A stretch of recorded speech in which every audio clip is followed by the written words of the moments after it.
Good morning friends. మనలోని టాలెంట్ని మనం నిరూపించుకున్నప్పుడే మనకంటూ ఒక గుర్తింపు, మనకంటూ ఒక గౌరవం దక్కుతుంది. మన టాలెంట్‌ని నిరూపించుకోకుండా మన చుట్టుపక్కల వాళ్ళు చూస్తున్నారని, ఎవరో ఇది చెప్తున్నారని అలాగే ఉంటే ఎప్పటికీ మన టాలెంట్ నిరూపించుకోలేము. అందుకు చిన్న ఉదాహరణతో కూడిన స్టోరీని విందాం. ఒక చెట్టు పైన ఒక గద్ద నివసిస్తుంది. ఆ గద్ద గుడ్లు పెడుతుంది.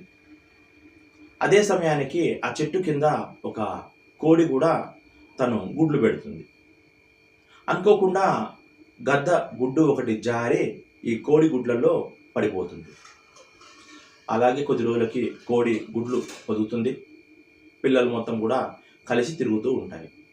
అయితే ఈ గద్ద పిల్ల మాత్రము అప్పుడప్పుడు ఆకాశం వైపు చూస్తూ ఉంటుంది. అప్పుడు మిగతా కోడి పిల్లలన్నీ కూడా ఎందుకు ఊక ఆకాశం వైపు చూస్తున్నావు అంటే, నాకు ఎగరాలే నువ్వు ఉంది అని అంటుంది.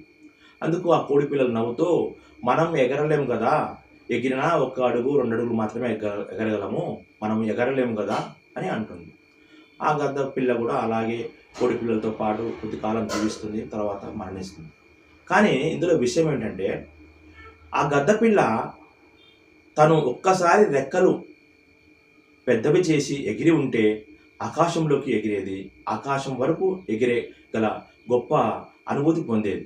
అలా కాకుండా కేవలము ఒక కోడిపిల్లలాగానే ఉండి అలాగే చనిపోయింది. మనలో కూడా ఉన్న టాలెంటు ఎవరో ఏమో అనుకుంటారని, ఎవరో ఏమో చెప్పారని మనం అలాగే ఉండడం వల్ల మన టాలెంట్ నిరూపించలేకపోతాం. టాలెంట్ నిరూపించుకుంటేనే మనకంటూ మన ప్రతిభకు ప్రత్యేకమైన గుర్తింపు వస్తుంది. Thank you.